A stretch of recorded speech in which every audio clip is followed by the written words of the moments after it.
Today we are analyzing Garmin Limited, ticker GRMN. Over the next few minutes, I'll discuss my thoughts about the valuation of this company and its business quality.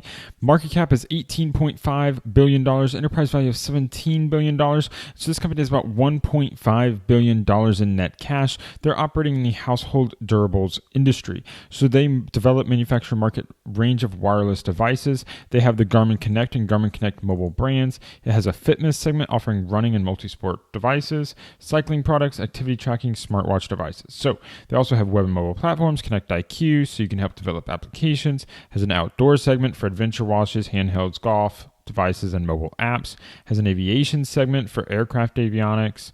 It looks like they also provide a lot of different stuff with GPS and various things like that. They have a marine segment, so they're charting chart plotters, multifunction displays, wearables, sailing products, even has an auto segment for infotainment. So basically, this is a company providing basically hardware devices and software to go along with them that can provide various uses for its people. So beta 0.96, nothing significant there.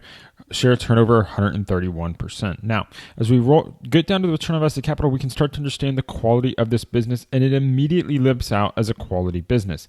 You can notice a few things just looking at this chart. One, you have 20 straight years of profitability. Second, there's not any cyclicality in this business. Now, you do have up and down from, kind of peaking in 2007 down to 2010, but you don't really see steady market cycles every 3 to 5 years, every 3 to 7 years. You're pretty stable year to year for the most part, and that's a good sign for a quality business. Not being cyclical means they can basically charge what prices they want. They're not having to fight that cyclicality. They have some control over their business. In addition, their worst year on record is a 10% return on invested capital, which is absolutely amazing. I want 10% on average generally for return on invested capital, so if you can hit that in your absolute worst year, I'm feeling really good for this stock to be a potential investment. Likewise, you have quite a few years that are above 20% before 2010. It looks like you have hit it some recently in 2019 and very close in 2017, but for the most part, you're in the 15% plus range, which is a really nice place to be for return on invested capital.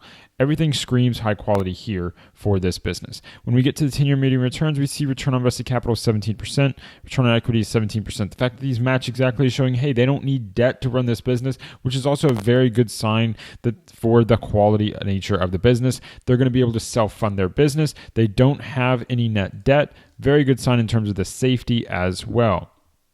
So very high quality business here that immediately is going towards, hey, could this be on my watch list? And we're going to figure that out before the end of this video. So stay tuned. Now, valuation becomes important as well. We see a PE of 19.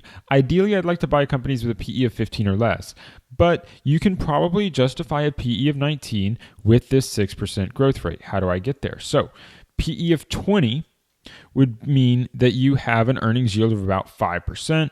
PE of 19 means a little less than 5%, a little more than 5%, but let's call it 5%, assuming the PE was 20. So 5% earnings yield plus 6% growth, you're immediately talking about, hey, maybe I'm earning about 11% returns. You know you're going to be able to internally fund all this growth because your return on equity, return on invested capital are both 17%. They're higher than the revenue growth. They're higher than your EPS growth. That's a good sign. Likewise, your revenue is growing faster than your assets. A lot of the companies I review, that is the opposite. Assets actually grow faster than revenue. But when revenue is growing faster than assets, you have the ability for your returns on capital to get better over time. And it also means that you're not actually having to use that much capital to fund that growth. It is a sign you'd like to see. It introduces the possibility of operating leverage where your EPS could grow faster than your revenue. Now you see a very little here, but it's just showing that that is a possibility going into the future. We also see a nice gross profit margin of 57%. Anytime it's above 50%, again, another sign that it's a high quality business. So 5% here, 6% here, 5 plus 6 is 11%. You can instantly see how you can start to get those double-digit returns, even though you're paying a slightly high price for what I'd like to say. So probably a fairly valued business, neither undervalued nor overvalued, probably fairly valued, but definitely a high-quality, fairly valued business so far. Now let's dive a little bit deeper into some of the financials. So we see this 6% revenue growth. The first thing you want to understand is, do they grow every year? And it looks like the answer is no. There is some volatility. We see some declines here in 2013, 2015, and 2022. The important thing is, even on the years that they decline, they're still making a profit. That's very, very important, because what you don't want is a company to decline in revenue and then switch into losses. That's not the case here. They're still earning very good returns on capital, even on the years that they decline. And there's no 2 years in a row where they're declining, which is a good sign that you're going to consistently grow on any sort of rolling 2 or 3 year basis. You can see on any 2 year rolling basis, they've been growing solidly. In fact, your years of growth tend to be a little bit higher right after those or right before those, which is just saying this could even not even tell the whole story. This could be inventory issues, dealing with wholesalers, all that sort of thing, where the numbers just are a little more volatile than they actually are on an underlying business level. This looks like a business that's growing pretty stably. In fact, you saw 3 years in a row of double-digit growth, 2019, 2022, or 2020 and 2021. I really think that's a good sign as well. You liked as well that through the COVID and even into 2022, they've continued this growth curve. They're not really giving back a lot of that. And so that's a good sign that business is set up for future growth. Another thing you want to see for a high quality business is really stability of your gross profit margins. You do see that here, 53, 55, 54, 55, 57. Now it does go up a little bit to 59 here for a few years and then decline back to 57. That is a little weird. It's kind of like 59% is much better than the 53%.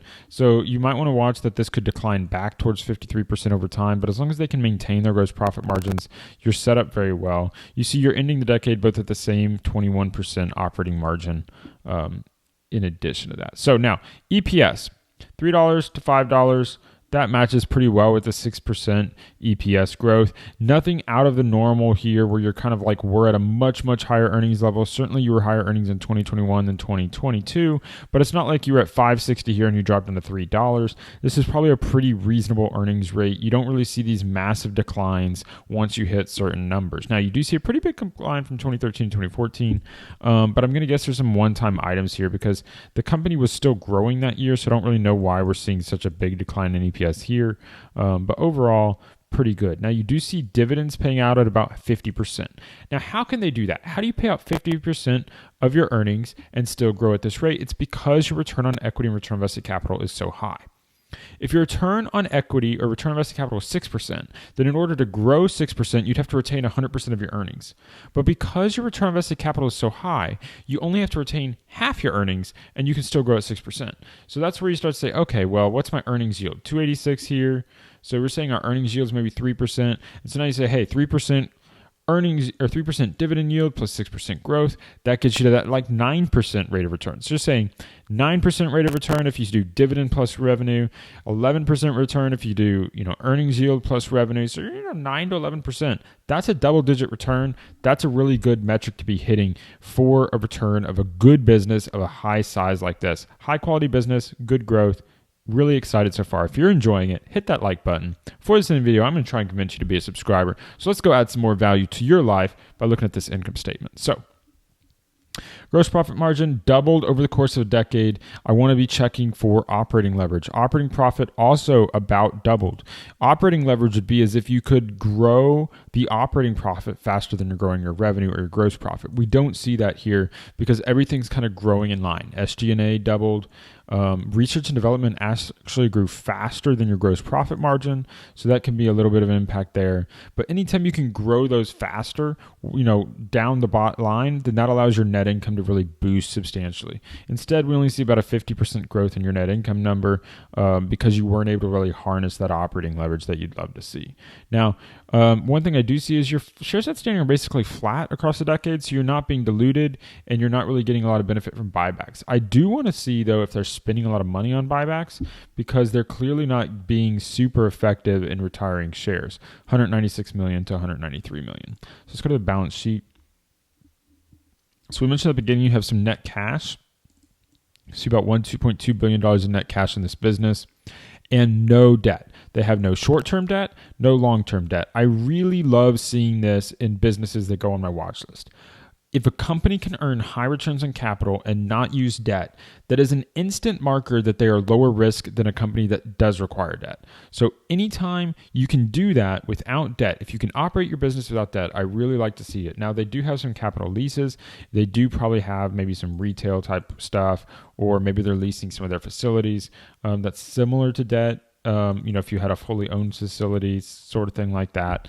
But these numbers are so small relative to their cash that it's not concerning at all. But basically, they're running this company on a cash basis. And anytime I can buy a company running on a cash basis, I know that my risk is immediately lower than a comparable business that was run with debt. So good signs there.